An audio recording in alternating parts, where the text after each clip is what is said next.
Hello. Yes sir. Yes तो vector 3D चालू करने के पहले एक छोटा सा सवाल जो कल फाउंडेशन बैच में जो पढ़ा रहे थे उसी के करस्पॉन्डिंग एक सवाल बनाया है, वो प्रयास करते हैं। तो इस तरीके की सिचुएशन है।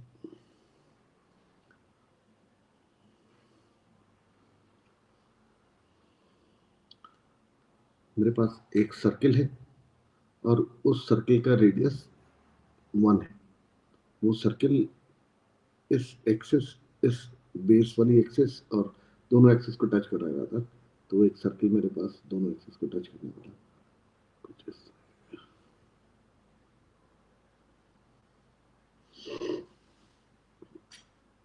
लेकिन ये एक टेंजेंट लाइन भी है जो कि इस सर्किल को टच कर रही है, इस तरीके की आगे तक जाने वाली है। ठीक है, तो बेसिकली ये ट्रायंगल हो गया। एक सर्किल मेरे पास है, इस सर्किल का रेडियस 1 दे रखा है।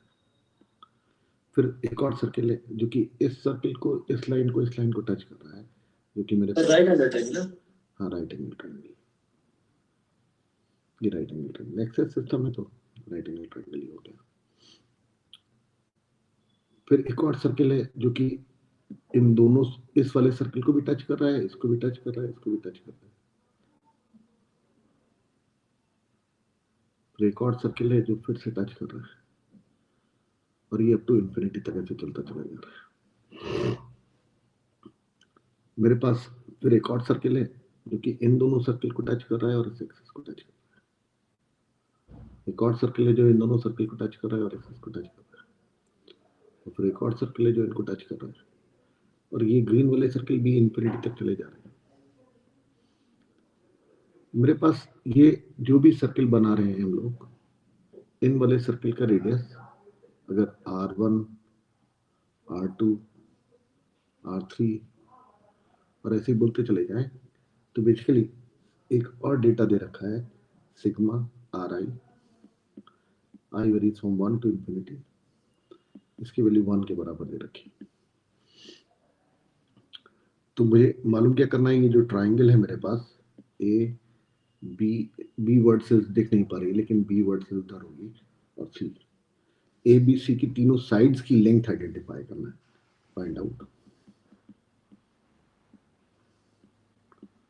Length of sides of triangle A B C, ये मुझे आइडेंटिफाई करना है। तो ये जो कुछ भी है, कैसे प्रयास करा जाए, कैसे सॉल्व किया जाए, ये आइडेंटिफाई करना है। क्या किया जाए, कुछ बातें जो ऑलरेडी मैंने आइडेंटिफाई करके दिखा रखी हैं, और वो क्या कि अगर मेरे पास एक सर्किल ये दे रखा है और एक सर्किल मेरे पास ये दे रखा है, और इसका सेंटर C1 है, इसका सेंटर C2 है, तो इसका कॉमन टेंजेंट की लेंथ हम लोगों ने आइडेंटिफाई कर ली थी। और वो कैसे आइडेंटिफाई करी थी, इसको मिला दिया, इसको मिला दिया, ये वाला एंगल 90 डिग्री, ये वाला एंगल 90 डिग्री, इसके सेंटर से इस पे परपेंडिकुलर ड्रॉ कर दिया, सेंटर भी मिला दिया। तुम लोगों को दिख रहा होगा ये वाली लेंथ और ये वाली लेंथ आपस में बराबर होगी, क्योंकि ये मेरे पास एक रेक्टेंगल बन गया। ठीक है, ये लेंथ अगर L है तो ये वाली लेंथ भी L हो जाएगी। मेरे पास ये बड़ा वाला जो सर्कल है, इसका रेडियस R1 है, इसका रेडियस अगर R2 है, तो ये वाली लेंथ मेरे पास कितनी हो जाएगी, R1 माइनस R2। सेंटर्स के बीच का डिस्टेंस कितना है, C1 C2, और ये वाला एंगल मेरे पास कितना है, 90 डिग्री। तो पाइथागोरस लगा देंगे और उससे L की वैल्यू निकल के आ जाएगी, और L की लेंथ मेरे पास किसके बराबर आने वाली है, L square plus R1 minus R2 का whole square, this is equal to C1 C2 का whole square.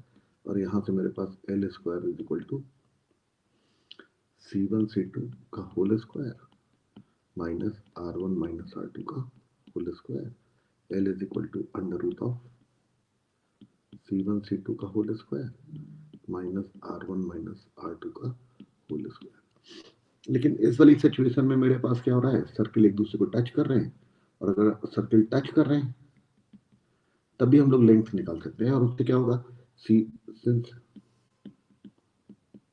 Circles touches each other externally, this implies C1 C2 is equal to R1 plus R2, और C1 C2 की value यहाँ पर लगा देंगे तो L की वैल्यू आइडेंटिफाई हो जाएगी। सारे काम हम लोग कर चुके हैं, ये फिर याद रखने के पॉइंट ऑफ व्यू से, ताकि हम लोग सीधे सीधे फॉर्मूले इस्तेमाल कर सकें। और ये मेरे पास कितना आ जाएगा अंडर रूट के अंदर 4R1 R2 और effectively 2 times under root of R1 R2। ये रिजल्ट एक हम लोगों ने आइडेंटिफाई कर रखा है। एक रिजल्ट और मैंने आइडेंटिफाई करवा दिया था क्लास में, और उन्हीं रिजल्ट्स की मदद से ये पूरा कैलकुलेशन करना है। एक और जो रिजल्ट हम लोगों ने आइडेंटिफाई कर लिया था वो किस तरीके का, वो भी मैं बता देता हूँ। वो क्या, एक सर्किल मेरे पास ऐसा है, एक सर्किल मेरे पास इसको एक्सटर्नली टच कर रहा है, और इनका एक कॉमन टेंजेंट है, और एक और सर्किल है मेरे पास, और वो सर्किल कॉमन टेंजेंट को और दोनों सर्किल को टच कर रहा है। इसका रेडियस R1 है, इसका रेडियस R2 है, और इसका रेडियस R3 है। तो हम लोगों ने इनके बीच में रिलेशन आइडेंटिफाई कर लिया था। अरे क्या किसी को रिजल्ट याद है वो? सर 1/√R1 ऐसे करके था equals to 1/√R2 plus 1/√R3। हाँ बिल्कुल। तो मतलब क्या, वो रिजल्ट भी मैं यहाँ पर डिराइव कर देता हूँ ताकि वो वाली बात भी दिमाग में रहे सारे लोगों के। तो मेरे पास अब देखो, ये वाला सर्किल और ये वाला सर्किल एक्सटर्नली टच कर रहा है। सिमिलरली ये वाला सर्किल और ये वाला सर्किल भी एक्सटर्नली टच कर रहे हैं। तो अगर ये दोनों सर्किल एक्सटर्नली टच कर रहे हैं, तो ये जो कॉमन लेंथ है, अगर इसका नाम L1 रख लिया जाए, इसका नाम L2 रख लिया जाए, तो L1 की लेंथ हम लोग कैसे निकालेंगे, पिछले वाले फॉर्मूले से। L1 की लेंथ मेरे पास किसके बराबर हो जाएगी, L1 is equal to 2 times under root of R1 R3, और L2 की लेंथ मेरे पास किसके बराबर आ जाएगी। अब L2 क्या है, R3 और R2 को टच करने वाला सर्किल, तो उसकी लेंथ किसके बराबर आ जाएगी, वो मेरे पास 2 times under root of R2 R3, और R1 और R2 को टच करने वाला सर्किल पूरी लेंथ किसके बराबर हो जाएगी, L1 प्लस L2, और वो कितनी आ जाएगी 2 times under root of R1 R2। सारी वैल्यूज अगर लगा दी जाए तो 2 times under root of R1 R3 plus 2 times under root of R2 R3, this is equal to 2 times under root of R1 R2। 2 तो कैंसिल आउट हो गए। अब क्या किया जाए, हम लोग R1 R2 R3 के स्क्वायर रूट से पूरे को अगर डिवाइड कर दे तो यहाँ पर आ जाएगा 1 upon square root of R2, plus यहाँ पर कितना आ जाएगा 1 upon square root of R1, और इधर कितना आ जाएगा 1 अपॉन स्क्वायर ऑफ R3। इसका मतलब ये हुआ कि इस सर्किल और इस लाइन को टच करने वाले सर्किल का रेडियस, ये मेरे पास यहाँ पर इस तरीके से इस रिलेशन के थ्रू आइडेंटिफाई होता दिख रहा है। और वो कितना आ गया 1 upon under root of R3, this is equal to 1 upon under root of R1 plus 1 upon under root of R2। एक रिजल्ट मेरे पास ये निकल गया, एक रिजल्ट ये आ गया, और एक रिजल्ट हम लोगों ने यहाँ पर ये वाला आइडेंटिफाई कर रखा है। इनफैक्ट इसी रिजल्ट से हम लोगों ने वो रिजल्ट आइडेंटिफाई कर रखे हैं। अब वापस हम लोग सवाल पर लौट के आने वाले हैं कि कैसे इसको सॉल्व किया जाए, ताकि मेरे पास ट्रायंगल की पेरीमीटर या एबीसी की AB BC और CA तीनों लेंथ आइडेंटिफाई हो जाए। ए कितना होगा ये मुझे आइडेंटिफाई करना है, AC कितना होगा ये भी मुझे आइडेंटिफाई करना है, और BC क्या है ये भी मुझे आइडेंटिफाई करना है। तो क्या किया जाए, इसको मैं आगे उठा के कॉपी कर लूँ ताकि फिर ये सारे फॉर्मूले लगा लगा के हम लोग सॉल्व कर सकें। तो मैंने इसको यहाँ से पूरा कॉपी कर लिया।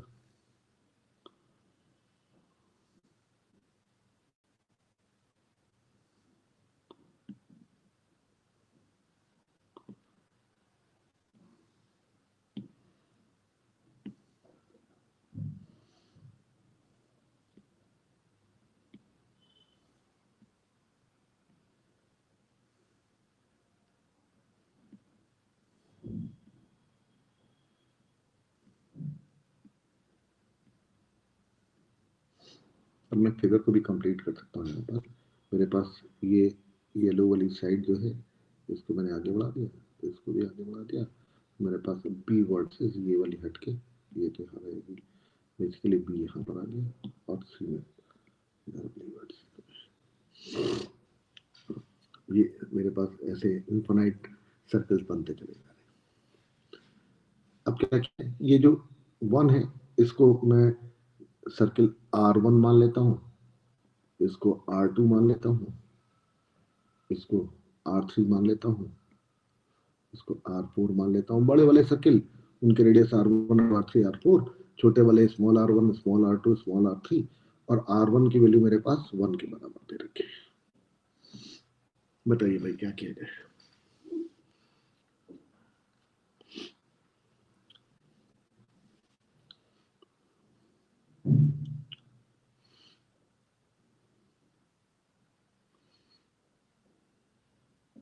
कोई आइडिया?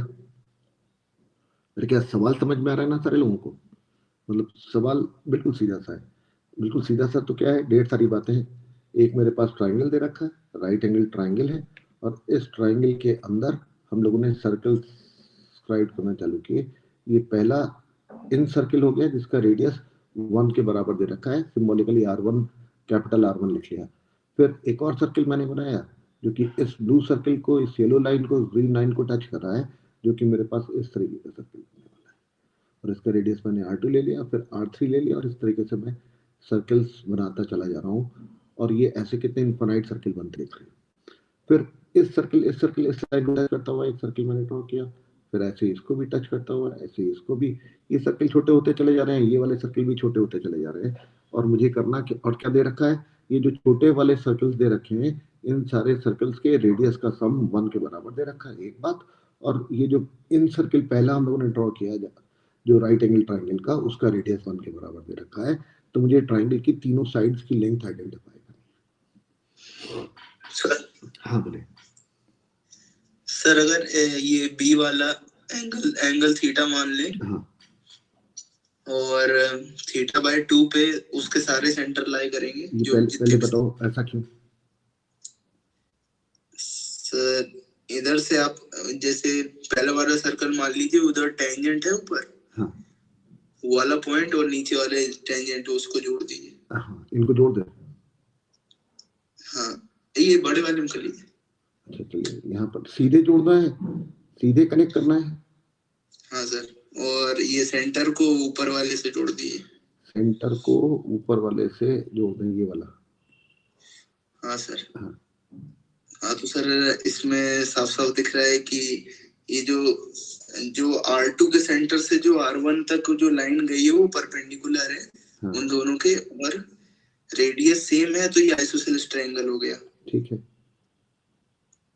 हाँ तो सर अगर बी वाले को अगर थीटा एंगल मान लिया जाए, तो थीटा बाय 2 पे हाँ। वो सारे सेंटर लाई करेंगे, सारे सर्कल्स। हाँ बिल्कुल करेंगे। और इसको ऐसे तुम ज्यादा अच्छा बोलते तो ज्यादा अच्छा लगता, अगर तुम मुझसे बोलते कि इस पॉइंट से ऊपर वाली लाइन पर परपेंडिकुलर डिस्टेंस निकाला और नीचे वाली लाइन पर परपेंडिकुलर डिस्टेंस निकाला और दोनों बराबर आ रहे हैं, तो निश्चित बात है ये वाला पॉइंट एंगल बाइसेक्टर पे लाई करेगा।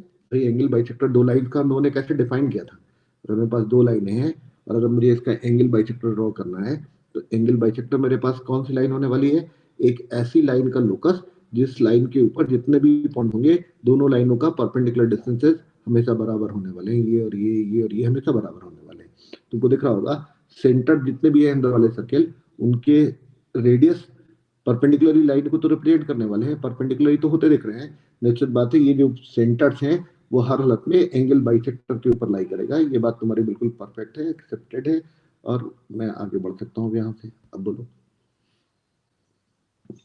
अब सर अगर इसको देखें तो जैसे पहला वाला सर्कल और दूसरा वाला सर्कल, हाँ। पहले वाले सर्कल में रेडियस R1 है, वो जो टच कर रहे हैं जहाँ पे, हाँ। और उधर से उसके सेंटर पे रेडियस R2 है, हाँ। तो ऐसे करके उस R1 के, वो जो पहला वाला सर्कल है, उसके सेंटर से लेके B तक हम कोई रिलेशन निकाल सकते हैं रेडियस में। ठीक है, निकालना ही है, रिलेशन ही निकालना है यार, अच्छी बात की लड़ाई चल रही है सर। तो इक्वेशन बनानी पड़ेगी उसके लिए। बिल्कुल बिल्कुल।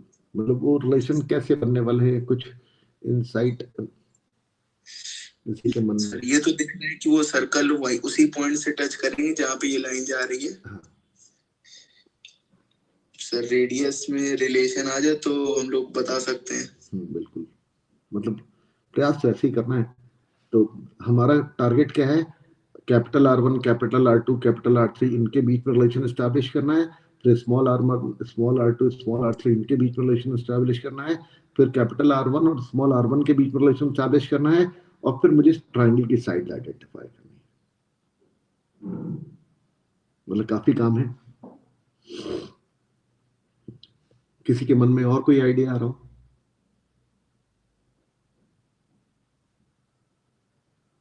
चलो मैं कुछ मदद करता हूँ। थोड़ा वेट है लेकिन देख सकते हैं। हाँ फिर से बोलो।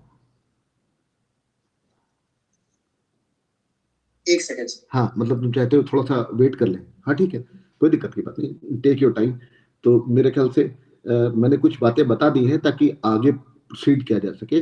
तो मैं 2, 3, 5 मिनट मतलब कुछ मन में आइडिया आ जाए तब तक के लिए मैं चुप हो जाता हूँ, ताकि तुम लोग अपना सोच सको।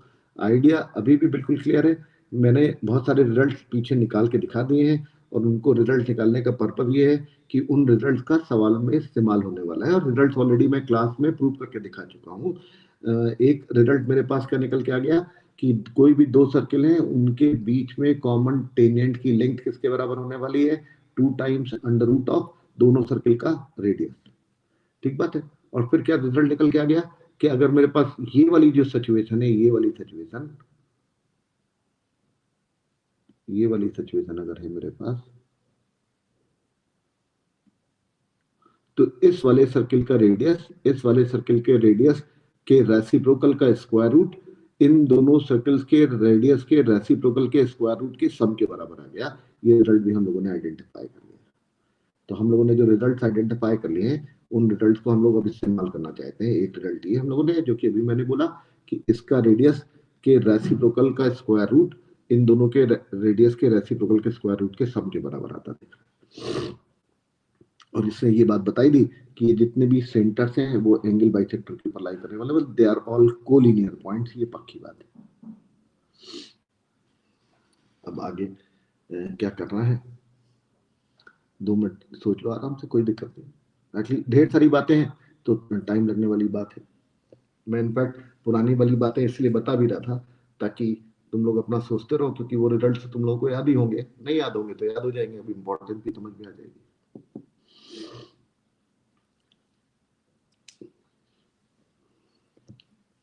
छोटे वाले नहीं मतलब कुछ नहीं। ठीक।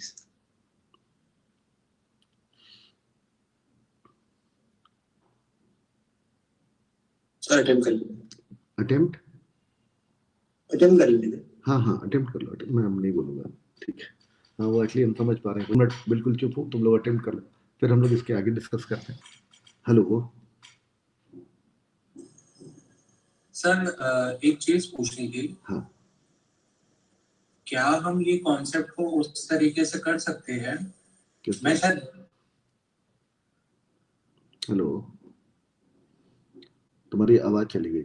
हाँ वेदांश, तुम कुछ कहना चाहते थे? हेलो हाँ हेलो हाँ हेलो बोलो। हाँ, मैं ये पूछ रहा था, अगर जैसे मान लेते मैंने सिर्फ एक ट्रायंगल के लिए किया है अभी, हाँ, तो मतलब मेरे को एक पैटर्न मिल रहा था। हाँ, क्या फॉर्मूला ये सही है? अगर जैसे हमने कोई 3 सर्कल्स लिए, लेट से 3 सर्कल्स लिए, R1 R2 R3 right angle triangle के अंदर, तो जो हमारा मतलब if R1 R2 R3 are the radii of 3 circles, जो टेंजेंट है इन सर्कल और 2 साइड्स ऑफ द ट्रायंगल के, तो उसका जो R होगा वो R1 R2 का square root plus R2 R3 का square root plus R3 R1 का स्क्वायर रूट। ये मैंने निकाला तो है यहाँ पर, देखो ना ये लिखा हुआ है, यही तो तुम बोल रहे हो, ये इसीलिए मैंने निकाल के दिखा दिया। नहीं, अगर हम यही कॉन्सेप्ट को यूज करके हम कर सकते हैं। हाँ इसलिए तो मैंने ये दिया है कि ये जो रिजल्ट लिखा हुआ है, ये जो रिजल्ट लिखा हुआ है, इसी की मदद से और इसकी मदद से ही तो सारा काम होना है, इसलिए तो मैंने ये करके दिखाया।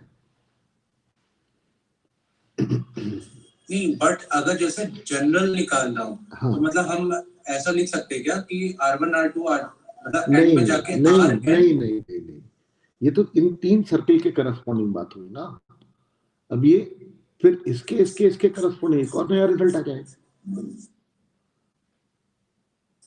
Yes sir. बिल्कुल। वेदांत तुम कुछ कहना चाहते थे? हाँ पर वो चीज थोड़ी बर्बाद सी हो गई, मैं बता देता हूँ। हाँ बोलो। मैं पहले ही सोच रहा था, मुझे लगता है कि जैसे ये पहला वाला सर्कल है, सेकंड वाला सर्कल है। हाँ। इनके बीच में मैं लाइन बनाता। हाँ। तो जो ऊपर वाला सर्कल है वो रिक्रिएट हो जाता है, सोच रहा था वो नहीं होगा। अच्छा ठीक है। मतलब एक रिलेशन आया है, पर जैसे AC को अगर y मान लें, हाँ। जो साइड्स हैं और जो R1 सर्कल है उसमें रिलेशन आ गया। फिर से बोलो। जैसे AC है उसको अगर हम y मान लें और AB को x मान लें, AB को अगर x मान लें और AC को y मान लें, हाँ मतलब तुम तो कोऑर्डिनेट XY और R1 में रिलेशन आ गया। एक्स वाई और R1 में A और B मान लो ना। बेसिकली तुम लाइन की इक्वेशन लिखना चाहते हो, x upon A plus y upon B equal to 1। यहाँ से यहाँ तक की ये वाली लेंथ A ले ली और ये वाली लेंथ B ले ली, तो बेसिकली लाइन की इक्वेशन तुम्हारे पास निकल के आ गई। और तुम R1 के और उस A और B के बीच में रिलेशन निकालना चाहते हो, तो तुम क्या करोगे? नहीं हाँ तो ज्योमेट्री से लाया, मतलब जैसे अगर आप सेंटर से, हाँ कौन से किसके सेंटर? R1 का सेंटर। इससे आपने दो टेंजेंट ज्वाइन, तो वो ज्वाइन कर दिया, एक लेफ्ट में एक ऊपर, एक ठीक है, और एक इधर में इधर y एक्सिस ये वाला। तो यहाँ से जैसे ये राइट एंगल बन गया ऊपर और नीचे, हाँ अगर ज्वाइन कर लें, राइट एंगल बन गया ये। इसको भी ज्वाइन करते हैं। नहीं पॉइंट C से सेंटर, नाम लिख लेते हैं, रुक जाओ। इसका सेंटर का नाम मैंने रख लिया C1, इसका C2, इसका C3, इसका P, इसका Q, इसका R नहीं रखो, M, N, और इसको ही मिला दिया, इसका K। अब बोलो। C से C1 को ज्वाइन करा, C से C1 को ज्वाइन कर दिया, और जो KC1 है वो R1 है, KC1 R1 है, और CK जो है वो अगर वो है AC minus R1। AC minus R1, बिल्कुल सही बात है, AC माइनस R1। हाँ अब जो C1 CK जो एंगल है, C1 CK ये वाला आधा एंगल, इसको सर कुछ मान लीजिए अल्फा, थीटा मान लीजिए, ठीक है, तो अल्फा लिख सकते हैं हम। हाँ सिमिलरली हम ये काम उधर भी कर सकते हैं, अगर हम BC1 को जोड़ BC1 को जोड़े, ठीक है, BC1 को जोड़ेंगे तो मेरे पास ये बेसिकली इस वाली वर्सेस से इसको जोड़ दिया तुमने। हाँ और फिर ये वाले एंगल के बारे में बात करना चाहते हो? हाँ ये भी निकल जाएगा। ये वाला एंगल कितना आएगा सर? जैसे CP है, हाँ वो भी यही है, CK के बराबर CP।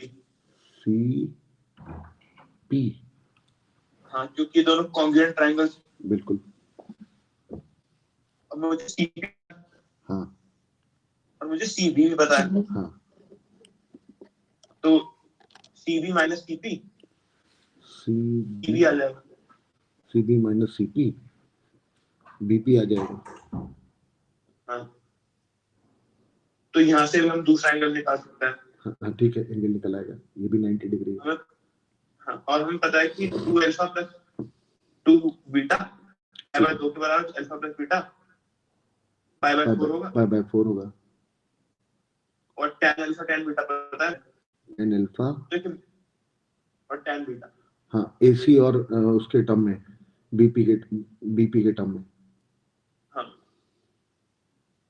एक रिलेशन आ जाएगा। रिलेशन आ जाएगा, लेकिन उससे फायदा नहीं हुआ।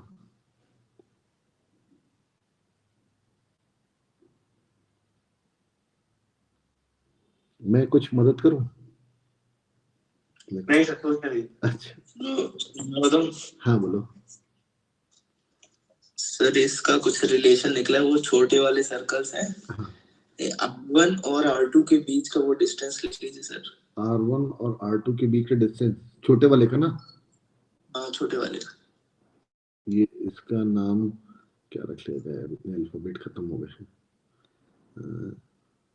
सर बस डिस्टेंस लिख लीजिए R1 से लेके N तक और N से लेके R2 तक। ये वाली लेंथ और ये वाली लेंथ की बात कर रहे हो ना? Yes sir. हाँ ठीक है, बोलो। सर R1 से लेके ये N तक है 2√R1 R2। बिल्कुल।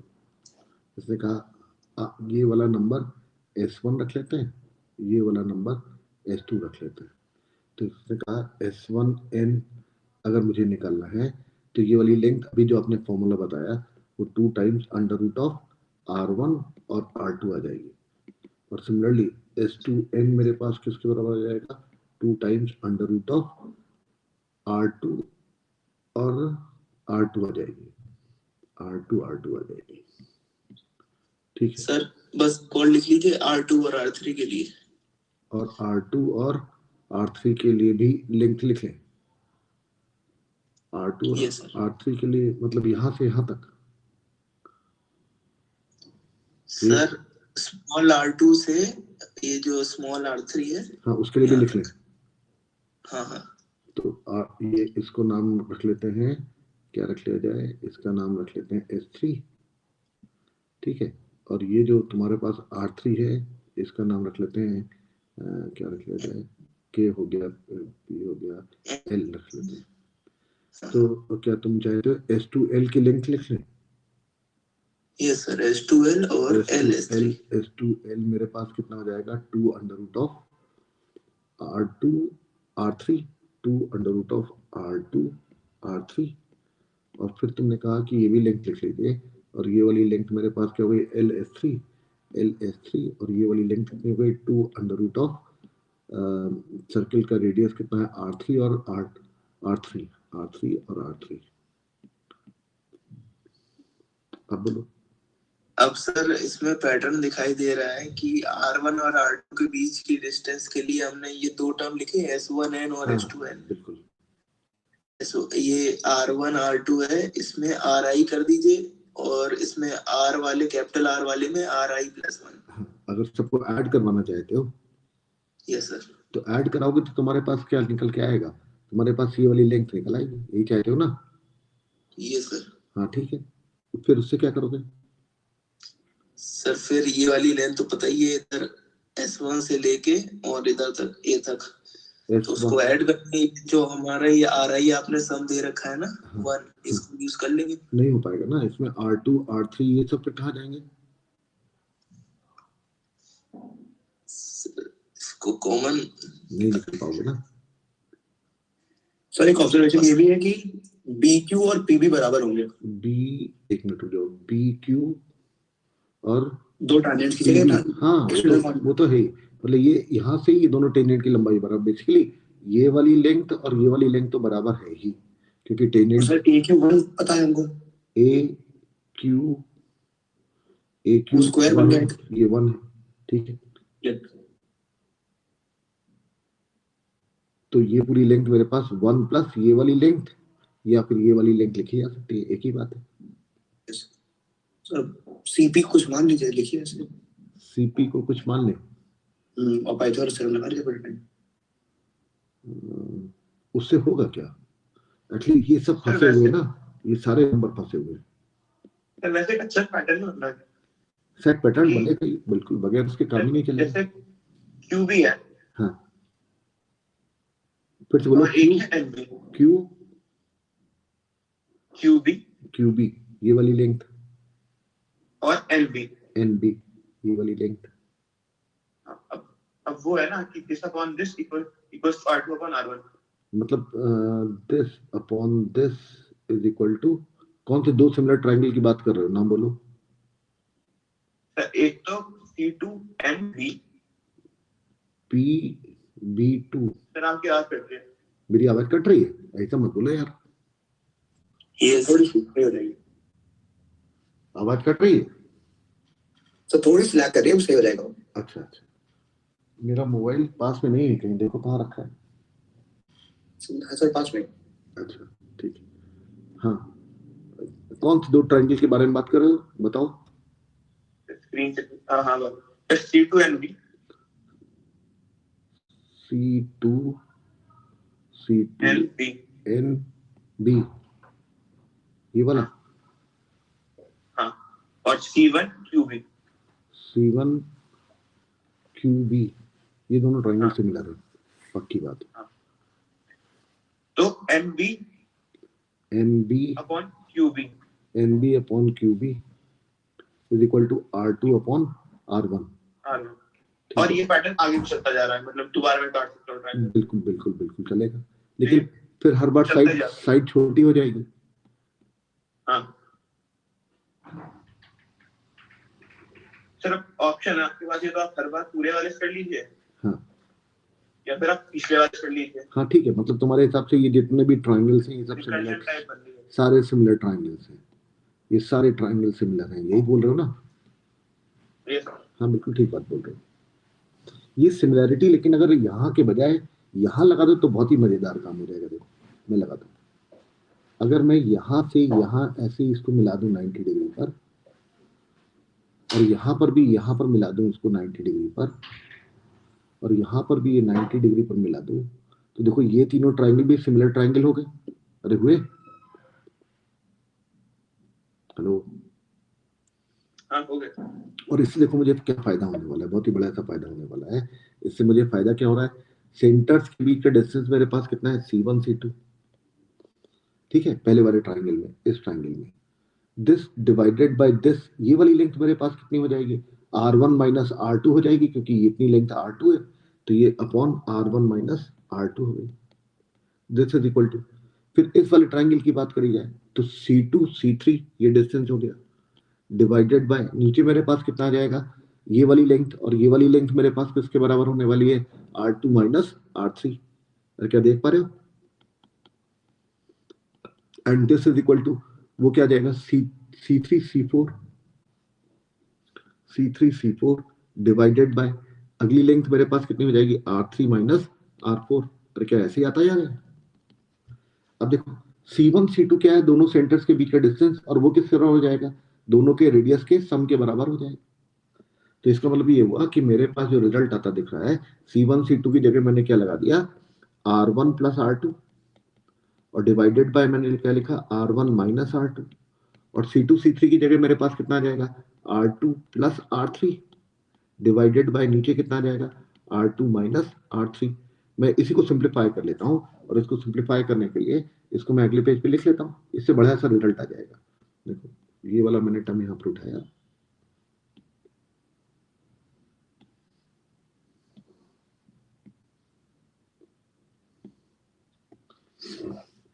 और मैंने यहाँ पर पेस्ट कर दिया, क्रॉस मैंने मल्टीप्लाई कर दिया, और क्रॉस मल्टीप्लाई करने पर देखो मेरे पास कितना गया, R1 plus R2 into R2 minus R3, this is equal to R1 minus R2, साथ में मेरे पास कितना गया, R2 प्लस R3, और अंदर मल्टीप्लाई कर दिया जाए तो R1 R2 plus R2 square minus R1 R3 minus R2 R3, this is equal to R1 R2 minus R2 square plus R1 R3 minus R2 R3, ऐसा आ जाएगा।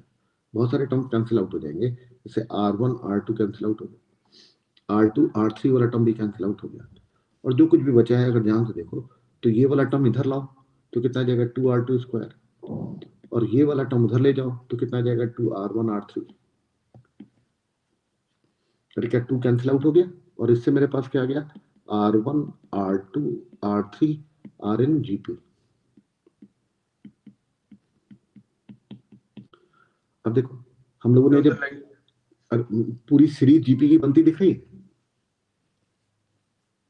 Hello yes sir. अब R1 R2 R3 को handle किया, फिर R2 R3 R4 को handle करेंगे, और ऐसे हैंडल करते चले जाएंगे, तो सारे लोग देख पा रहे होंगे कि R1 R2 R3 dot dot dot dot, ये सारी पूरी जो सर्कल की सीरीज है इज अ जीपी। और जीपी की खासियत क्या है कि जो फर्स्ट टर्म है वो मेरे पास 1 के बराबर है, और जो कॉमन रेशियो है, कॉमन रेशियो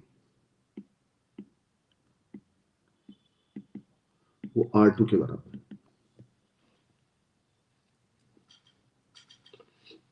फिर क्या यहां तक बात समझ में आ गई? अब देखो इससे मुझे बड़ा फायदा हो गया।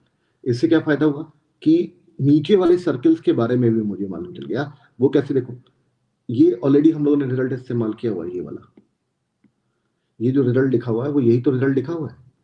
ये क्या लिखा हुआ है कि जो छोटा वाला सर्कल है उसका रेडियस इस तरीके से इन दोनों के रेडियस के रेसिप्रोकल के स्क्वायर रूट के सम के बराबर होता दिख रहा है। तो यहां से मैं आगे वाला खेल लिख सकता हूं। और किस तरीके से लिख सकता हूं? इसका रेडियस इसके और इसके टर्म में लिखा जा सकता है। अरे हाँ कि ना?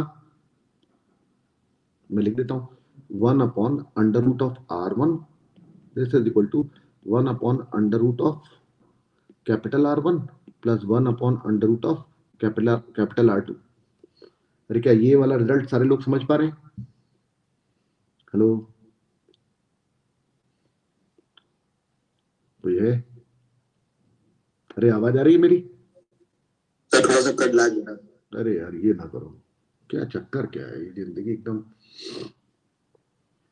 अरे क्या बाकी लोगों को आवाज अब आ रही है कि नहीं आ रही? आ रही है सर, वो थोड़ा कट रही है। अच्छा, कट क्यों रही है? चलिए अब, अरे ये वाला, अरे ये वाला स्टेटमेंट समझ में आ गया सारे लोगों को? आयुष, अब देखो ऐसे ही 1 upon under root of R2 की वैल्यू भी लिखी जा सकती है। वो किसके बराबर आ जाएगी? R2 जो है वो ये वाला सर्किल है और ये इसके और इसके बीच में ट्रैप है, तो ये R2 और R3 के, कैपिटल R2 और कैपिटल R3 के थ्रू चलेगा। तो capital R2 plus capital R3 का स्क्वायर रूट। इसका मतलब क्या हुआ कि मैं आगे वाले भी लिख सकता हूँ 1 upon under root of R3 की वैल्यू किसके बराबर होने वाली है? 1 अपॉन कैपिटल R3 का square root plus 1 upon capital R4 का स्क्वायर रूट, और इसी तरीके से ही चलता रहेगा। अब इसी जगह हम लोग थोड़ा सा एडजस्टमेंट कर सकते हैं। और किस तरीके से? देखो मुझे ये मालूम है कि ये वाली सीरीज एक जीपी लिखी हुई है, तो इसको मैंने सुधारा। कैसे सुधारा? 1 upon under root of R1 this is equal to, इसको मैंने क्या किया, ऊपर अंडर रूट ऑफ R2 लिख लिया, नीचे अंडर रूट ऑफ R1 लिख लिया, और एक मैंने अंडर रूट ऑफ R2 नीचे भी लिख लिया, plus 1 upon under root of R2 लिख लिया।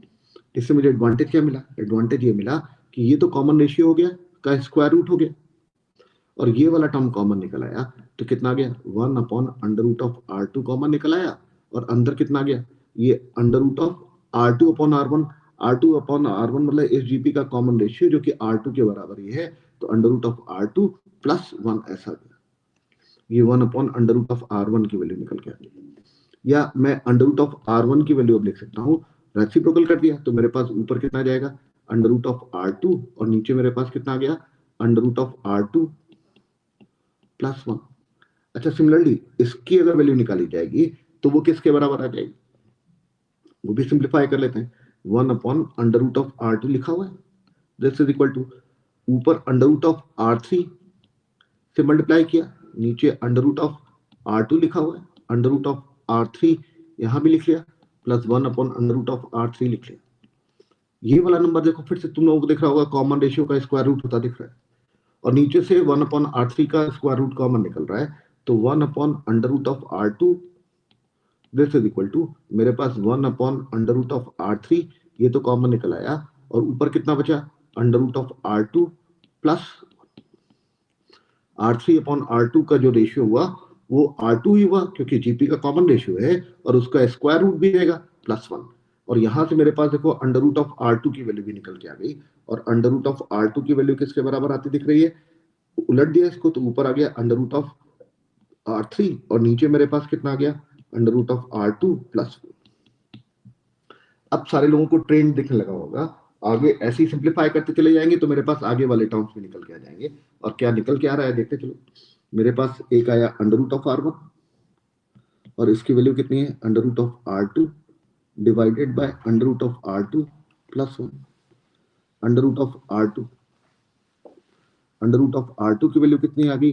Under root of R3 divided by under root of R2 plus 1। ऐसे ही अंडर रूट ऑफ R3 की वैल्यू किसके बराबर आ जाएगी? Under root of R4 divided by under root of R2 plus 1। और तुम लोगों को दिख रहा होगा कि डिनोमिनेटर में हर बार यही वाला नंबर आता दिख रहा है और इसका नाम मैंने b रख लिया, equal to under root of R2 plus 1। तो इससे मुझे क्या एडवांटेज मिला? अंडर रूट ऑफ R1 की वैल्यू मेरे पास किसके बराबर हो गई? Under root of R2 plus b upon b। Under root of R2 की वैल्यू किसके बराबर हो गई? Under root of capital R3 divided by b। Similarly under root of R3 की वैल्यू किसके बराबर हो गई? Under root of R4 divided by b। अरे इसी तरीके से आते चले जाएंगे। और तुम लोगों को दिख रहा होगा कि स्मॉल r1 निकालना है मुझे, तो कितना जाएगा? R2 divided by b square. Small r2 निकालना है तो कितना जाएगा? R3 divided by b square. और स्मॉल r4 निकालना है तो कितना जाएगा? R4 divided by b square. और ये तुम लोगों को दिख रहा होगा, ये वापस एक जीपी आती दिख रही है। मतलब क्या हुआ कि R1 R2 R3 ये सारे नंबर भी मेरे पास एक जीपी फॉर्म कर रहे हैं। और मुझे सवाल में दे रखा है कि सिग्मा RI की वैल्यू किसके बराबर है? 1 के बराबर। इन सबका सम करना है। सम करना है तो मेरे पास क्या हो जाएगा? 1 अपॉन b स्क्वायर, तो सब में से कॉमन निकल आएगा। अंदर कितना जाएगा? R2 plus R3 plus R4 plus dot dot dot dot, इस तरीके के सारे टर्म्स। और इन सब का सम किसके बराबर है? 1 के बराबर। और ये जो लिखा हुआ है 1 अपॉन b स्क्वायर, उसको उधर पहुंचा दिया जाए और ये जीपी का सम, इनफाइनाइट जीपी का सम कर दिया जाए, तो ऊपर कितना जाएगा? R2 divided bye a upon 1 minus r। और जीपी का कॉमन रेशियो तो R2 के बराबर ही है, तो वो R2 रहने वाला है। और दूसरी तरफ कितना आ गया? b स्क्वायर आ गया। और b स्क्वायर किसके बराबर है? b square will be same as under root of R2 plus 1 का होल स्क्वायर। अब नया काम यहां से चालू होने वाला है। b स्क्वायर की वैल्यू यहां लगा देंगे और R2 में एक इक्वेशन है, उसको सॉल्व करना है। तो जो इक्वेशन मेरे पास बनी वो क्या बनी? R2 divided by 1 minus R2 and this is equal to under root of R2 plus 1 का होल स्क्वायर। मेरे पास ये एक इक्वेशन आ चुकी है। b स्क्वायर की वैल्यू मैंने यहां लगा दी। अब मेरे पास ये सिचुएशन है और इसको कैसे हैंडल करना है, इसको सॉल्व करना है। Solve to get the value of R2 निकालना है। अब ये नया काम चालू होने वाला है। इसको कौन सॉल्व करने वाला है? सॉल्व करके दिखाओ जरा।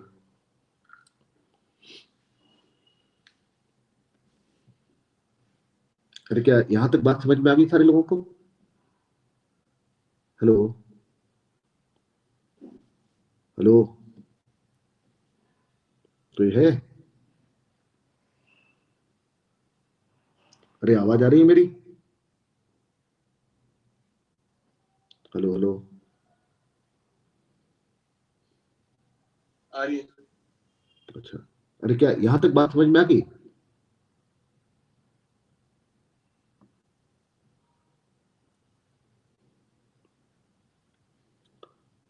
अगर यहां तक बात समझ में आ गई तो इस इक्वेशन को कैसे सॉल्व किया जाने वाला है। सॉल्व करके R2 मुझे आइडेंटिफाई करना है। कैसे आइडेंटिफाई होगा ये बता दो।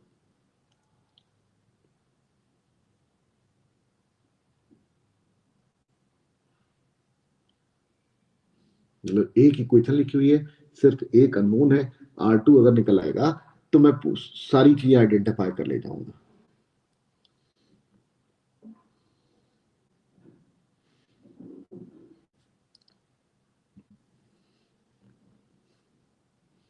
मतलब R2 निकालना में प्राइम इंपॉर्टेंस रह गया।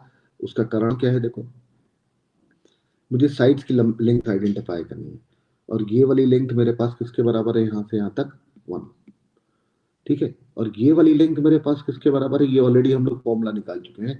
अगर दो सर्किल एक दूसरे को टच कर रहे हैं तो इसकी लेंथ मेरे पास कितनी आ जाएगी? 2 टाइम्स अंडर रूट ऑफ दोनों सर्किल के रेडियस का product, under root of R1 into R1। और ऐसी इसकी लेंथ इसके बराबर आ जाएगी R1 into R2। Hello sir मैं क्या वो उधर से निकल आएगी ना, S1n और S2n से ये दोनों इक्वल कर दें वैसी वाली डिस्टेंस के। हाँ नहीं, लेकिन अब तो हमारे पास सीरीज के बारे में मालूम चल गया ना हम लोगों को। हमको सीरीज के बारे में मालूम चल गया तो अब हमारे लिए कैलकुलेशन रिलेटिवली आसान होने वाला है। बस ये मैं कहने की कोशिश कर रहा हूँ। इनफैक्ट ये भी मत लिखो, ये लिखोगे ना तो इससे क्या होगा, R1 भी फंसा रहेगा और R2 भी फंसा रहेगा। ज्यादा समझदारी का काम मालूम है क्या है, ये वाली लेंथ आइडेंटिफाई कर लो। ये वाली लेंथ कितनी हो जाएगी, 2 times under root of R1 R2। और फिर ये वाली लेंथ निकाल लो, ये कितनी आ जाएगी, 2 times under root of R2 R3। और फिर ये वाली लेंथ निकाल लो, ये वाली लेंथ कितनी आ जाएगी, 2 times under root of R3 R4। तो क्या आयुष दिख रहा है ना तुमको? सर ऐसे किया था लेकिन उसमें स्मॉल आर में रिलेशन दिया गया है ना, तो कैपिटल में फिर नहीं, वो यहाँ से आ रहा है ना, अभी हम लोगों ने आइडेंटिफाई कर लिया। इस इक्वेशन से मुझे R2 ही तो आइडेंटिफाई करना है। अगर R2 आइडेंटिफाई हो गया तो R1 मालूम है, R2 मालूम है, R3 मालूम, सारी चीजें मुझे मालूम चल जाएंगी। तुम समझ रहे हो ना? मैं लिख देता हूँ, मेरे पास अगर नीचे वाली साइड की लेंथ है AB के बराबर, तो AB कितना होने वाला है, लिख देते हैं। AB मेरे पास किसके बराबर होने वाला है, 1 प्लस फिर R1 और R2, तो under root of R1 R2, फिर under root of R2 R3, फिर under root of R3 R4। और ये नाटक कब तक चलने वाला है, इन्फिनिटी तक चलने वाला है। और ये वापस जीपी लिखी हुई है। अरे क्या जीपी दिख रही है कि नहीं दिख रही? Yes sir. और ये जीपी का अगर इस 1 को हटा दिया, एक ट्वाइस भी है सबके पास, एक ट्वाइस भी होगा ना सबके पास, तो एक 1 तो अलग रखने दो। और ये जो सीरीज लिखी है इसका पहला टर्म कितना है, 2 under root of R1 R2 divided by 1 minus common ratio निकालोगे तो वो कितना आ जाएगा, डिवाइड करोगे तो under root of R1 cut जाएगा, और अंडर रूट के अंदर मेरे पास R3 डिवाइडेड बाय R1 आ जाएगा।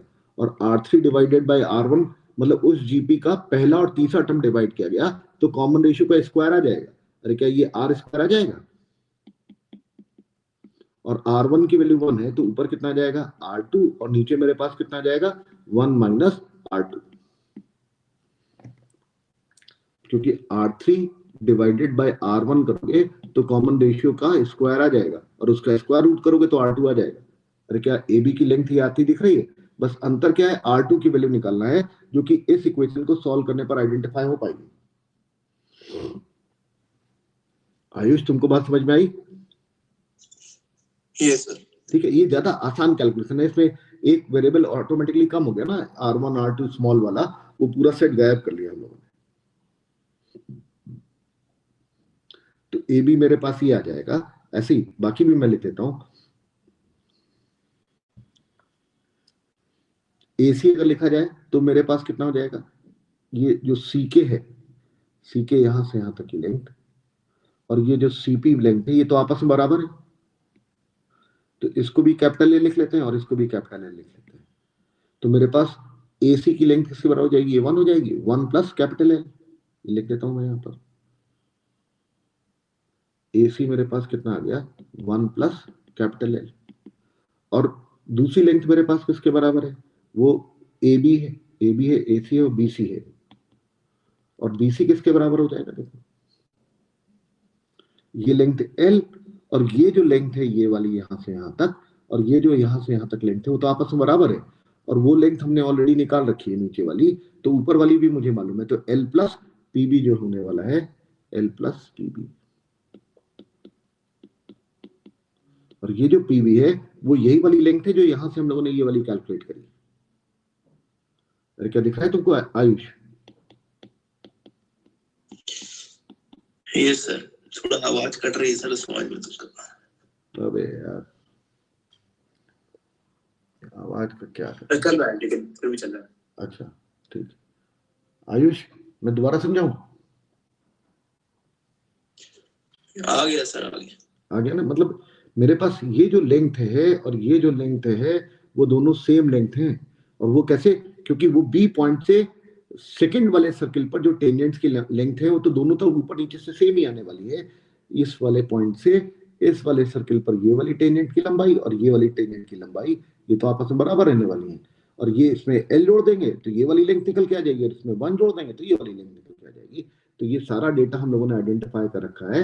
ये BC आ गया, ये AC आ गया, ये AB आ गया, और ये वाला टर्म मुझे ऑलरेडी मालूम है। उसकी वैल्यू मेरे पास कहां से निकल के आने वाली है, वो इस वाली इक्वेशन को सॉल्व करने पर R2 की वैल्यू निकल के आने वाली है। तो मैं थोड़ा सा और काम कर लेता हूं। ये वाला नंबर अगर मैं थोड़ी देर के लिए K बोल दूं तो AB मेरे पास किसके बराबर है, 1 प्लस K। AC मेरे पास किसके बराबर है 1 plus L. K is known number, बस R2 की वैल्यू मुझे यहाँ पंच करनी है। और BC मेरे पास किसके बराबर है L प्लस K। ठीक है, और ये राइट एंगल ट्राइंगल की साइड है, ये मेरे पास B है, ये मेरे पास A है और ये मेरे पास C है। AC में, हाँ ठीक है। और ये पाइथागोरस को सेटिस्फाई करेगा क्योंकि 90 डिग्री का एंगल है। तो मैं लिख सकता हूं AC square plus AB square this is equal to BC square. और इसमें सारी वैल्यूज अगर लगा दी जाए तो मेरे पास AC स्क्वायर की वैल्यू कितनी आ जाएगी 1 प्लस एल का whole square plus AB square 1 plus K का whole square BC L plus K का होल स्क्वायर। और अगर मैं होल स्क्वायर एक्सपांड कर दूं तो मेरे पास आ जाएगा 1 plus L square plus 2L plus 1 plus K square plus 2K this is equal to L square plus K square plus 2 times L K. L square cut गया, के स्क्वायर कट गया। मुझे क्या चीज आइडेंटिफाई करनी है, L unknown number है, L ये वाली लेंथ मुझे नहीं मालूम है, ये मुझे निकालना है। और इसके और के मुझे मालूम है, K is a known number, this is known. क्योंकि R2 की वैल्यू मैं यहां से निकाल के वहां सब्स्टिट्यूट कर दूंगा तो मेरा भला हो जाएगा। तो ये जो कुछ भी मेरे पास लिखा हुआ है अगर मैं सिंप्लीफाई करूं तो इसमें यहां पर L है और यहां पर L है, तो 2L के माइनस 2L कर दिया, 2L के माइनस 2L कर दिया, दिस इज इक्वल टू। और बाकी चीज मेरे पास यहाँ 2K है और यहाँ पर 112 है, 2 प्लस 2K। 2 से तो पहले डिवाइड कर दिया जाए, L कॉमन निकाले जाए तो K माइनस 1 यहाँ आ जाएगा, K प्लस 1 यहाँ आ जाएगा। L की वैल्यू कितनी आ गई K plus 1 upon K minus 1। और K नोन है, अब L मुझे मालूम चल गया। L अगर मुझे मालूम चल गया तो L की वैल्यू मैं यहाँ पर लगा दूंगा, यहाँ पर लगा दूंगा, L की वैल्यू मैं यहाँ लगा दूंगा तो मेरे पास आंसर निकल के आ जाएगा। ये भी मेरे पास K ही लिखा हुआ है। BC की वैल्यू किसके बराबर हो जाएगी L प्लस K। BC मेरे पास किसके बराबर है L प्लस K के बराबर, और L की वैल्यू ये निकल के आ गई K plus 1 divided bye K minus 1 plus K। अगर एलसीएम ले लिया जाए तो मेरे पास आ जाएगा K square plus 1 divided bye K minus 1। ये K क्या है कि ये वाला नंबर है जो कि मैं यहाँ से R2 की वैल्यू निकाल के यहाँ लगा के सिंप्लीफाई करके ये K की वैल्यू आइडेंटिफाई कर लूंगा और वही K यहाँ लगा दूंगा तो BC आइडेंटिफाई हो जाएगा। BC अगर आइडेंटिफाई हो गया तो मेरे पास BC के बाद AC भी आइडेंटिफाई हो जाएगा, क्योंकि L की वैल्यू हमारे पास क्या निकल के आ गई, L की वैल्यू ये निकल के आ गई। तो AC मेरे पास किसके बराबर हो जाएगा 1 प्लस L, और 1 प्लस L में K की वैल्यू किसके बराबर है K plus 1 upon K minus 1। अगर LCM ले लिया जाए तो 2K divided by K minus 1। ये मेरे पास AC की लेंथ आती दिख रही है। AC आ गया, BC आ गया, अब मेरे पास क्या रह गया, एक तीसरा नंबर और रह गया और वो ए बी रह गया। ए बी किसके बराबर है 1 प्लस के के बराबर है, तो मैं सीधे सीधे 1 प्लस के ही लिख देता हूँ। क्या रह गया ए बी 1 प्लस के के बराबर। तो बस ए बी भी मेरे पास आ गया, ए बी भी मेरे पास आ गया, ए सी भी मेरे पास आ गया और बी सी भी मेरे पास आ गया। और के मेरे पास मालूम है मुझे, के किसके बराबर है, के किसके बराबर है, K is 2 under root of R2, 2 under root of R2 divided by 1 minus R2। R2 की वैल्यू मुझे बस इस इक्वेशन को सॉल्व करके निकालनी है, जो कि एक इक्वेशन लिखी हुई है, बढ़िया सी इक्वेशन है। और R2 मुझे आइडेंटिफाई करना रह गया, और R2 मेरे पास कहां से निकल के आने वाला है, R2 divided by 1 minus R2। This is equal to मेरे पास कितना दे रखा है, under root of R2 plus 1 का होल स्क्वायर। इस इक्वेशन को सॉल्व करके R2 की वैल्यू मुझे आइडेंटिफाई है, और ये एक नया काम है। अब सारे लोग, हाँ सर दोनों तरफ रूट ले लेते, स्क्वायर रूट, चलो हाँ। इससे कहा कि दोनों तरफ का स्क्वायर रूट ले लेते हैं। स्क्वायर रूट लिया तो यहाँ पर आ गया अंडर रूट ऑफ R2, नीचे आ गया under root of 1 minus R2, और यहाँ पर मेरे पास आ गया under root of R2 plus 1। Sir root R2 को कुछ बोल दीजिए, रूट R2 को कुछ बोल दीजिए, क्या बोल दे, टी बोल दे, हाँ, और रूट 1 माइनस R2 को कुछ बोल दीजिए। दोनों को अलग अलग बुलवाओगे, हाँ हाँ सर करिए फिर।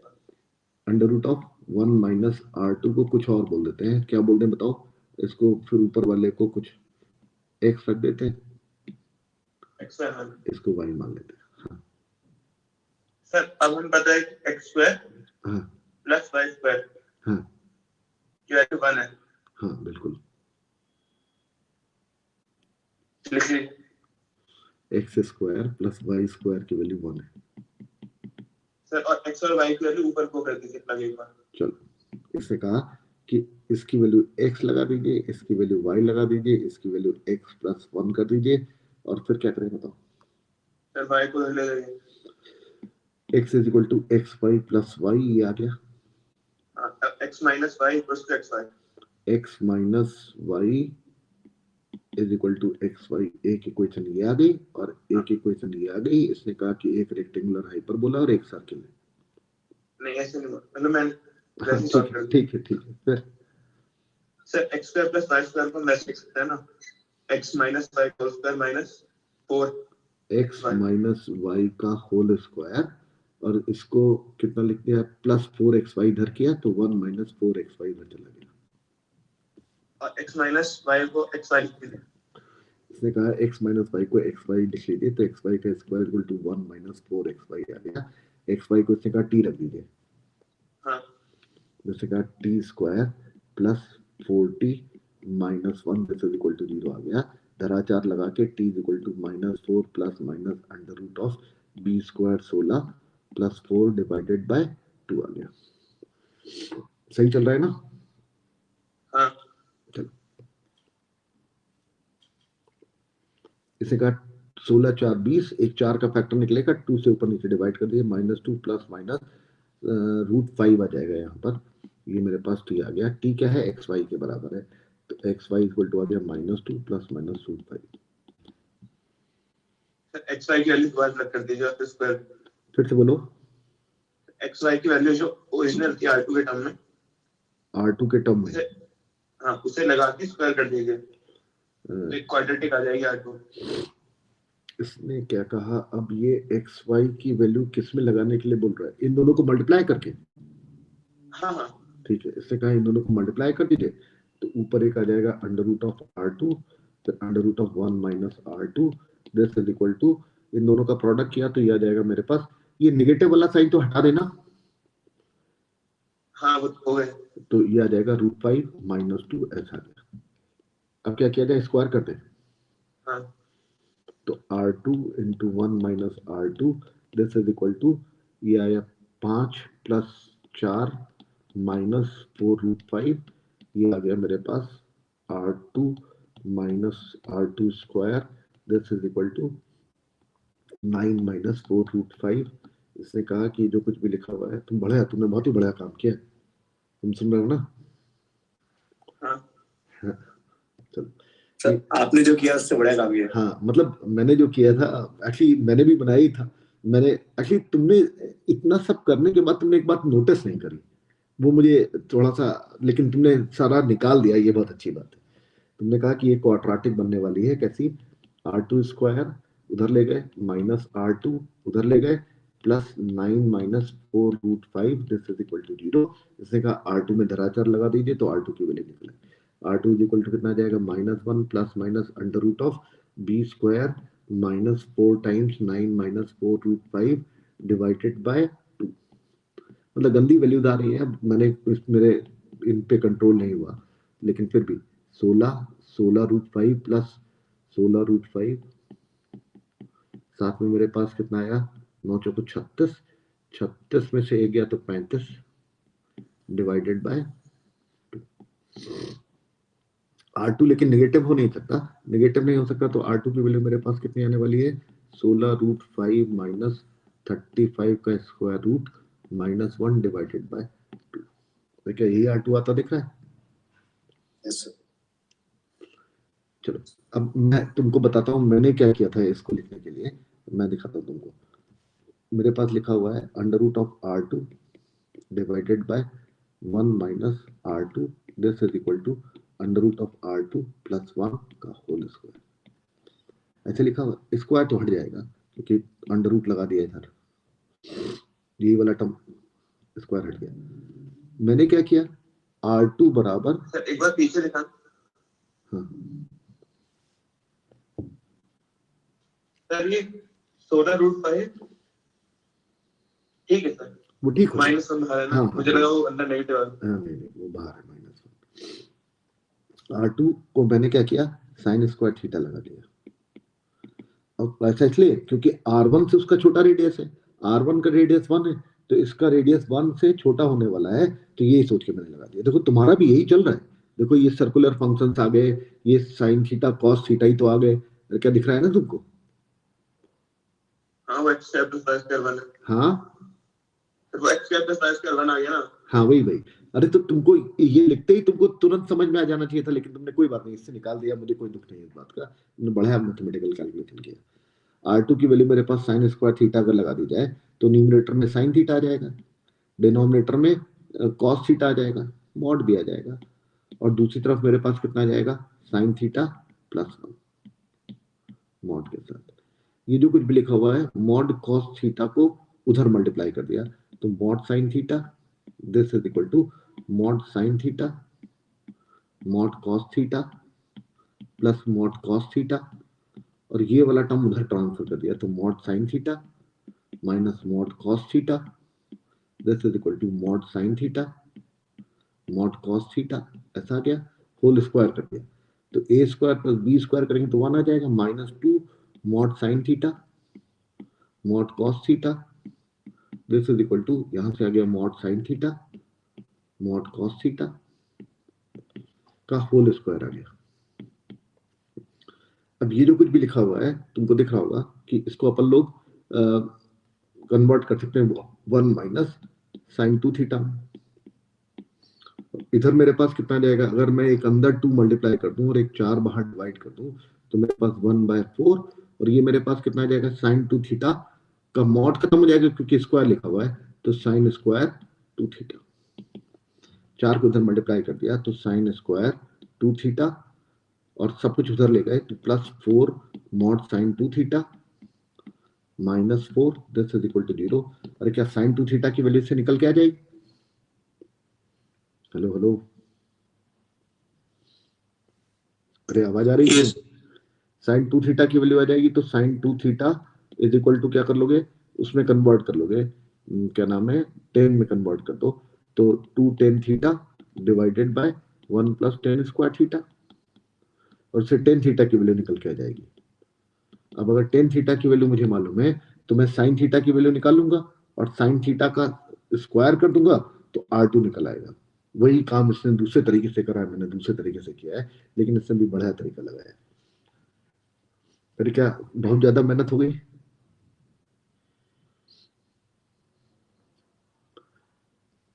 अरे हेलो,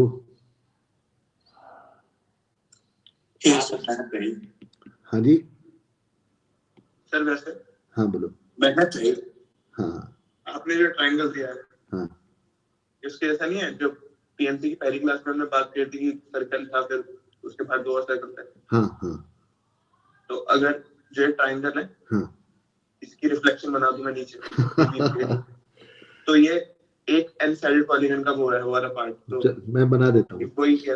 मैं बना देता हूँ। अब जब इतना छेड़ा है तो लाओ फिर से इसको छेड़ ही देते हैं। क्या चाहते हो, ये मेरे पास जो ट्रायंगल बना हुआ है, इस ट्रायंगल को यहाँ से उठा लूं,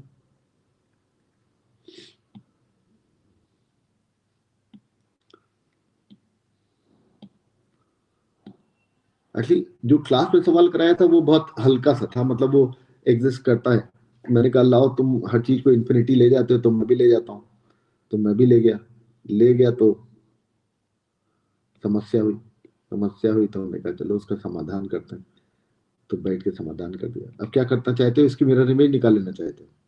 हाँ, अबाउट ए बी, तो जैसा ट्रायंगल ऊपर बना है वैसे ट्रायंगल नीचे बना दे, हाँ। और फिर एक सर्किल ये,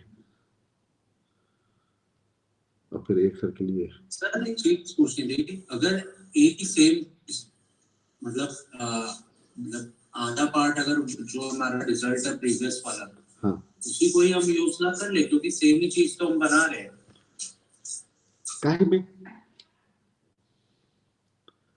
काहे में इस्तेमाल करना चाहते हो बताओ?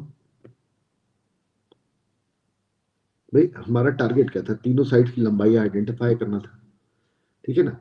तीनों साइड की लंबाई हम लोगों ने के टर्म में आइडेंटिफाई कर ली, और के मेरे पास क्या है वो ऑलरेडी हम लोगों ने निकाल रखा है, ये वाला नंबर है। और R2 की वैल्यू अभी से निकलवाई हम लोगों से, तो R2 की वैल्यू अगर यहाँ लगा के की वैल्यू निकाल के यहाँ लगाते चले जाओगे तो मेरे पास तीनों की वैल्यूज आइडेंटिफाई हो जाएंगी। यही मेरा टारगेट था। तो हम लोगों ने अपना टारगेट तो अचीव कर लिया है, मतलब पूरा सवाल कंप्लीट हो गया।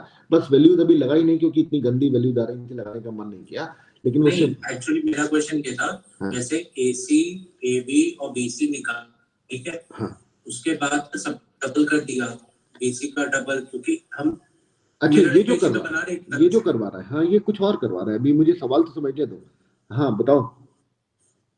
सर ये इमेज आ रही, हाँ सर आप एक इसके नीचे एक और इमेज बनाइए, कोई भी एनसाइडेड पॉलीगन। एनसाइडेड पॉलीगन बना दीजिए, मतलब इस पूरे की इमेज, मतलब तुम चाहते हो इसका नाम अगर एम रख लें तो इस पूरे की इसके अबाउट मिरर इमेज निकाल लें। नहीं ये एक चीज हो गई, अब सर आप एक दूसरी इमेज बनाइए, मैं बताऊंगा फिर उसमें क्या है। अब कौन सी इमेज, किसके अबाउट इमेज? कोई भी अब एक दूसरा, ये इसे भूल जाइए थोड़ी देर के लिए। इसको भूल जाए। हाँ कैसा? ये रखा हुआ है। अच्छा एक फिगर बना दे, एक ट्राइंगल बना दे। ट्रायंगल अच्छा नहीं होता। एक एनसाइडेड पॉलीगन, हेक्सागन कुछ बना दो। एनसाइडेड, चलो हेक्सागन, हाँ मैं एनसाइडेड बना देता हूँ।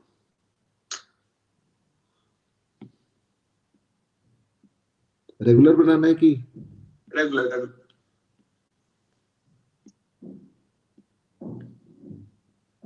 हाँ, दो एडजेसेंट साइड को सेंटर से जोड़िए। दो एडजेसेंट साइड्स को सेंटर से जोड़ दिया। अब जो ये ट्रायंगल है वो ऊपर वाले ट्रायंगल को, हाँ वही, मतलब वही तो मैं कह रहा था। हाँ, कि इसके अबाउट अगर मिरर इमेज फिर से ऐसी लेते चले जाए तो ये बेसिकली तुम्हारा ये हो क्या रहा है। जैसे तुम अगर ध्यान से देखो तो पिज्जा अगर खाते हो तुम तो उसमें इसी तरीके के तो ये पीसेस निकलते हैं। हाँ, यही काट तो काट दिन पीएससी में हम बड़े वाले से छोटे पे गए थे, सबसे बीच में बड़ा था, फिर छोटे और चले गए थे। हाँ हाँ इसमें छोटे से बड़े पे। अच्छा ये कहना चाहते थे, चलो ठीक है। हाँ। तो ये बहरहाल सवाल खत्म हो गया, इसमें बहुत सारी बातें हो गई। मतलब जो रिजल्ट हम लोगों ने आइडेंटिफाई करे थे उसके साथ भी बहुत मैकेनिकल, मतलब सवाल ये कोऑर्डिनेट का भी पूछा जा सकता है कि भाई ये मेरे पास एक लाइन है, डेटा हम लोगों ने बहुत अच्छा नहीं फिट किया, लेकिन फाइनली वो सब पूरा सॉल्व हो गया। ये बहुत अच्छी बात है सवाल में, और तुमने बढ़िया मेथड इस्तेमाल किया जो इस तरीके का मैनिपुलेशन। और तुमको ट्रिग्नोमेट्री दिखी नहीं, ये भी अच्छी बात है, क्योंकि वहां पर हम लोग कहाँ चले गए, देखो टेन थीटा की वैल्यू निकालेंगे, फिर ट्राइंगल बना के हम लोग साइन थीटा कॉस थीटा की वैल्यू निकालेंगे, उस साइन थीटा की जो वैल्यू होगी वो यहाँ पर लगाएंगे तो मेरे पास R2 आएगा। तो ठीक है, ये भी एक रास्ता है, लेकिन तुमने भी बढ़िया तरीके से किया। तो इफेक्टिवली ये सॉल्व हो गया सवाल। इसमें कुछ बचा नहीं, सारी बातें हम लोगों ने कर ली जितनी भी कर सकते थे। एरिया कितना कितना है इस ट्राइंगल का एरिया? नहीं, जो एबी से ट्राइंगल है, हाँ, और जो ये सर्कल्स के एरिया है, हाँ, रेशियो लगभग कितना होगा? मतलब अंदर वाले, अरे भाई ट्राइंगल तो एक है, सर्कल्स तो बहुत सारे हैं। तुम क्या चाहते हो, हाँ, सारे सर्कल्स के एरिया का सम की बात करना चाहते हो? हाँ, हाँ, और बड़े वाले ट्राइंगल के एरिया के का रेशियो पूछना चाहते हो? हाँ, तो अब ये तो निकालना पड़ेगा, ऐसे कैसे निकालेंगे? मतलब हम लोगों को वही अभी जो कैलकुलेशन हम लोगों ने किया है ना उसी से निकल आएगा बेसिकली। अब तुम्हारे थोड़ा सा अब इंटरेस्ट आ ही रहा है तो यही करते हैं। हाँ अब यही कर लेते हैं, काहे के लिए। मतलब आइडिया दे दीजिए, मतलब आइडिया दे दीजिए कि रेशियो फिर हम कैसे निकालेंगे। हाँ देखो ना, इस सर्किल का एरिया पाई R1 स्क्वायर, इस सर्किल का एरिया पाई R2 स्क्वायर, और ऐसे इनफाइनाइट जीपी बन गई, पाई कॉमन निकल आया। अब किसी जीपी के टर्म्स का अगर स्क्वायर कर दो तो वो भी जीपी रहती है। तो ये अंदर अभी भी मेरे पास जीपी है, और इस जीपी का सम मेरे पास कितना हो जाएगा, R1 square divided by 1 minus R2 का स्क्वायर, क्योंकि R1 की वैल्यू तो 1 है कॉमन। तो मेरे पास एरिया जो निकल के आया वो पाई R1 की जगह 1/1 माइनस R2 स्क्वायर ऐसा गया। और ये जो कुछ भी मेरे पास लिखा हुआ है, और ट्राइंगल का जो एरिया है वो मेरे पास क्या है, AC into A B divided by 2। तो AC into A B divided by 2 ये मेरे पास आ गया दोनों का एरिया का रेशियो। अब AC इंटू ए बी कितना है वो अपने वहां पर हम लोगों ने कैलकुलेट कर रखा है, तो उठा लेते हैं वहां से। तो हमारे पास जो रिजल्ट आया है वो एरिया का ratio AC into AB divided by 2, AC into AB divided by 2 pi R square, जो रेडियस का सम निकला वो मेरे पास कितना आ गया था, पहला term 1 A upon 1 minus R square क्या आ गया था, R2 आ गया था, R2 का स्क्वायर आया था, ये लिखा है, देख लीजिए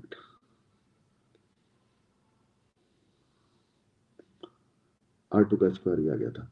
इसको डिवाइड करेंगे तो 1 माइनस R2 का स्क्वायर ऊपर चला जाएगा, और AC और AB की वैल्यू ऑलरेडी हम लोगों ने निकाली हुई है, तो वो मेरे पास कितनी आ जाएगी, ये मेरे पास आ गया AC into AB into 1 minus R2 का स्क्वायर डिवाइडेड बाई 2 पाई, ये आ गया रेशियो ऑफ ट्राइंगल वर्सेस सारे का सम। AC इंटू AB कितना है, AC इंटू AB, AC मैंने निकाल रखा है, AC मेरे पास ये है और AB मेरे पास ये है, इन दोनों का प्रोडक्ट हो जाएगा तो 2K upon K minus 1, 2K upon K minus 1, और साथ में AB की वैल्यू कितनी आ गई थी मेरे पास 1 प्लस K, और साथ में मेरे पास कितना आ गया 1 माइनस R2 का स्क्वायर डिवाइडेड बाय 2 पाई, और K और R2 के बीच में रिलेशन नहीं है मेरे पास, वो भी होगा कहीं ना कहीं, ये K और R2 के बीच में रिलेशन है, तो K की वैल्यू मेरे पास ये वाली लगानी है, K कितना है 2 square root R2 upon 1 minus R2, K की वैल्यू मेरे पास कितनी है 2 square root of R2 divided by 1 minus R2। अब ये सारी वैल्यूज इसमें लगा दी जाए तो रेशियो निकल के आ जाएगा, मतलब फिर से वही थोड़ा सा काम है, एक हाइपोथेटिकल की लाइक इक्विलैटरल ट्रायंगल बनाया है, हाँ, थोड़ा सा डिफरेंट है सर इससे, जैसे ये हमने राइट एंगल ट्रायंगल यहाँ पे कंसीडरेशन में लिया, तो इसमें पहले इसकी बात कर लेते हैं। राइट एंगल ट्रायंगल कंसीडर किया, मैक्सिमम जितने भी possible amount of circles possible है, इनफाइनाइट मतलब जितना से बड़ा बड़ा सर्कल और जितना छोटा सर्कल, जितने सर्कल्स पॉसिबल है इस ट्रायंगल में वो सारे बन गए, पर छोटी सी स्पेस भी कवर्ड कर ली। तो टू सम एक्सटेंट हम क्या कभी ये कह सकते हैं कि सबका एरिया क्लोज टू रेशियो 1 आएगा, क्लोज टू 1। हाँ, मतलब जो ट्रायंगल का एरिया है उसके बराबर आ जाएगा। देखो ना, ये अब देखो यहाँ पर भी सर्कल भर दो, यहाँ पर भी सर्कल भर दो, यहाँ भी सर्कल भर दो, हाँ मतलब बिल्कुल, हाँ बिल्कुल लाइक हाँ भरते चले जाओ एकदम खींच दो, जैसे हाँ, इसको भी अगर हमने और जूम कर दिया तो उसमें भी सर्कल बना दिया। बिल्कुल जो जितनी भी जगह सब जगह सर्कल भरते चले जाओ, बेसिकली वो टच करते रहे तो जो सराउंडिंग वाली चीजों, तो ये फाइनली मेरे पास आ जाएगा, पूरा मैदानी आ जाएगा, फ्रैक्टल बन जाएगा, हाँ फ्रैक्टल बन जाएगा। छोड़ो बस फालतू, मतलब उसका कुछ काम नहीं है, जितना कर सकते थे वो हम लोगों ने कर डाला। वो जो रिजल्ट बेसिकली जो हम लोगों ने 11th वाली क्लास में सीखे थे उसी को हम लोगों ने इस्तेमाल कर लिया। बस चलो 3D अगले टर्न पे चालू कर देंगे, क्या जा रहा है। अच्छा सर, एक चीज और बतानी थी, मेरी थोड़ी सी हेल्प कर दीजिए। हमारा मेन सब अगले महीने है, ठीक है। मेरा ना, मैंने वेक्टर अलजेब्रा 3D बस 2 मिनट लगेगा, वेक्टर अलजेब्रा 3D संगेज की वाली किताब, coordinate geometry pink book, calculus के लिए भैया से मैंने बात करी तो वो कहते हैं ए दास गुप्ता लगा लो, अगर तुमने पीवाईक्यूज और ब्लैक बुक लगा ली है। अच्छा। तो जैसे ए दास गुप्ता में कैलकुलस में बहुत प्रॉब्लम हो रही थी, लाइक बहुत मतलब 10 में से 4 ही बन रहे थे, 6 नहीं बन रहे थे। तो अच्छा, वो A Das Gupta problem plus in IIT mathematics वही वाली ना? हाँ, वो मैनुअल की किताब, बड़ी लंबी वाली किताब। हाँ, वो अच्छी किताब है। नहीं, मैं ये पूछ रहा था मेन के पॉइंट ऑफ व्यू से तो मत लगाओ, चाहो तो एडवांस के लिए लगा लेना यार, लेकिन तुमने इतना लगा रखा है ना, वो तो 3.5 महीना मिलेगा ना, मेन 3.5 महीना मिलेगा, एडवांस में तो उसमें तो झोंक देंगे पूरा। मेरा ये था कि जैसे मैथ्स के लिए मेंस के जैसे 5 ही चीजें मोस्ट इंपोर्टेंट है, coordinate geometry, calculus, matrices determinant, probability, PNC, binomial mix करके, क्योंकि बाइनोमियल और प्रोबेबिलिटी का हर शिफ्ट में एक सवाल पक्का है, और सीक्वेंस सीरीज का हर शिफ्ट में आते हैं। तो लाइक वो सारे चैप्टर्स मैंने बिल्कुल स्ट्रॉन्ग कर लिए हैं। अच्छा। तो मेरे को ये पूछना था कि पीवाईक्यूज का राउंड फिर से लगाऊं या फिर अभी सिर्फ back to back mock test paper अरे देता जाऊं और बस उतना ही रखूं? अरे अब पीवाईक्यू तुमने मेंस सब के लिए लगा ही डाले हैं ना, ऑलमोस्ट पीवाईक्यू सब लगा डाले ना तुमने। हाँ मेंस पे जो मैंने अरे मैंने तुमने एक स्टार्ट काम किया था करो, तुमने नवंबर के तुमने महीने से। तुमने एक गलत काम किया। तुमने ए दास गुप्ता जो है ना, वो तुमने वो वाली लगा ली, एडवांस वाली। एक छोटी सी ए दास गुप्ता और आती है, उस किताब की खासियत ये है कि हर चैप्टर में 50 सवाल है, सिर्फ 50 क्वेश्चंस इन ईच चैप्टर। एक छोटी आती है, ऑब्जेक्टिव ही सिर्फ होते हैं उसमें। नहीं सर, मेरे पास वो बड़ी वाली है। अच्छा, वो छोटी वाली नंदन सर से बोल देना, तो वो फोटो खींच खींच के भेज देंगे तुमको, तो उससे एक एक चैप्टर लगा लेना। हाँ मुझे पता है सर। हाँ सर जैसे पीवाईक्यू कर रहा हूं इंटीग्रेशन वगैरह के, हाँ, उन्हें बहुत टाइम लग रहा है। अभी मैं करवा रहा हूँ बस। गंदा गंदा दे देते हैं। हाँ, बहुत गंदा दे देते हैं। तो अभी मैं गंदा वैसे बोल रहा, एडवांस में देते हैं क्या, मतलब लाइक? अरे यार देखो, मैथ्स के पेपर का कोई भरोसा नहीं है, तो ज्यादा पैनिक करने की जरूरत नहीं, ज्यादा सोचने की जरूरत नहीं है। देखो, अगर गंदा होगा तो एग्जाम में नहीं होगा, तुम चाहे कितने बड़े खलीफा हो। अब मतलब गंदगी है उसमें तो। एक चीज और पूछिए सर, मैंने ना अभी तक 14 या 15 मैंने मॉक टेस्ट पेपर दे दिए अभी तक। अभी मेरे को 10-12 और देने मेंस के पेपर देने तक।